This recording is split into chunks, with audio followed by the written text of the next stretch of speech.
Sell high on Carlos Rodon.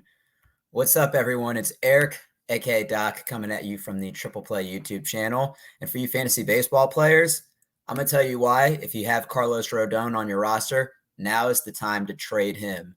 So, we're making this video as of May 13th, 2022. And let's dive into why you should trade him now. So, we're going to look at his durability. And he's only pitched 150 plus innings once, and that was back in 2016, the second year of his career, when he was 23 years old. And I think 150 innings is a good barometer for what you should expect for a starting pitcher in a regular season. Last year with the White Sox, he pitched 132.2 innings, which was actually the third most of his career. And as of making this video on May 13th, right now he's at 35 innings pitched, which is 26.4% of last season's total. And we're not even 25% of the season through.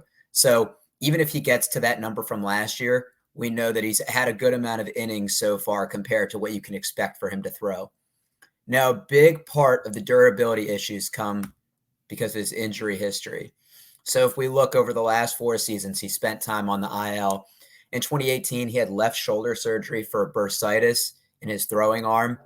In 2019, he had elbow inflammation in that same throwing arm, which resulted in Tommy John surgery. In 2020, in the pandemic shortened season, 60 games, he had left shoulder fatigue, and he missed most of the season as well. And 2021, last season, left shoulder fatigue crept in again in August, when a lot of times pitchers are really trying to just get their arm through the rest of the season. And he ended up missing a critical run where you probably needed him in there. So this is just something to monitor. All of these injuries have been with the left shoulder or elbow, which is his throwing side. So that's certainly news that you don't like to hear. Now, how has Carlos Rodon built his value to where you can trade up for, or where you can sell high on him? It's because he's a fast starter.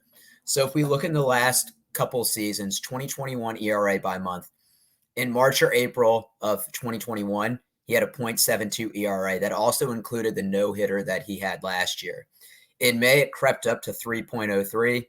In June, it was 2.25. And in July, it was 3.81. Now, his May through July numbers are not bad at all for ERA, but it's almost that March, April is an anomaly where he's putting up video game numbers and where his trade value is going to be highest right now. Because if we look at his ERA by month this season, March or April, once again, started out really hot at 1.17. And in May so far, it's been 3. So once again, these aren't bad numbers, but it's ace, top 5 starting pitcher versus SP2. Just kind of looking at some of the real life implications of this. So the Giants signed him to a 2-year, $44 million contract this past offseason. I think that there is a reason why the White Sox didn't give him a contract, because they're probably a little bit concerned about his injury history as well. He does have a player option in 2023. So the Giants might want to be smart with him, because if Rodon has a really good season, he might want to opt out. And rather than making 2022 or $22 million in 2023, he might want to secure a longer contract.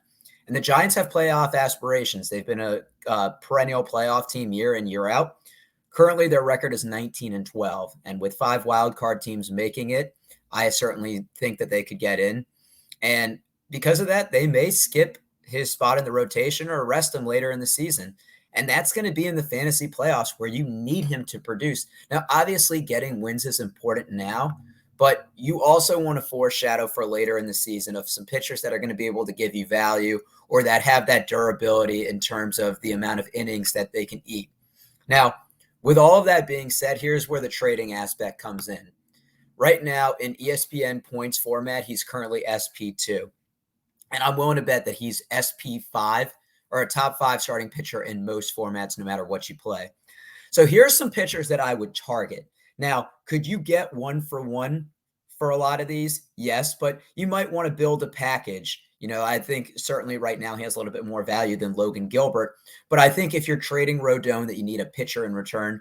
So I would look at Joe Musgrove right now, currently the leader in innings pitched. Padres have World Series aspirations. I would try and target him. Alek Manoah, young arm for the Blue Jays, has been electric so far this season. He's currently ranked lower, but I think because, once again, the Blue Jays have playoff aspirations as well, that he might get a little bit more bump in innings. Same with Logan Gilbert, who's been really great so far. I don't see him trailing off, especially with the wide variety of pitch mixes he has.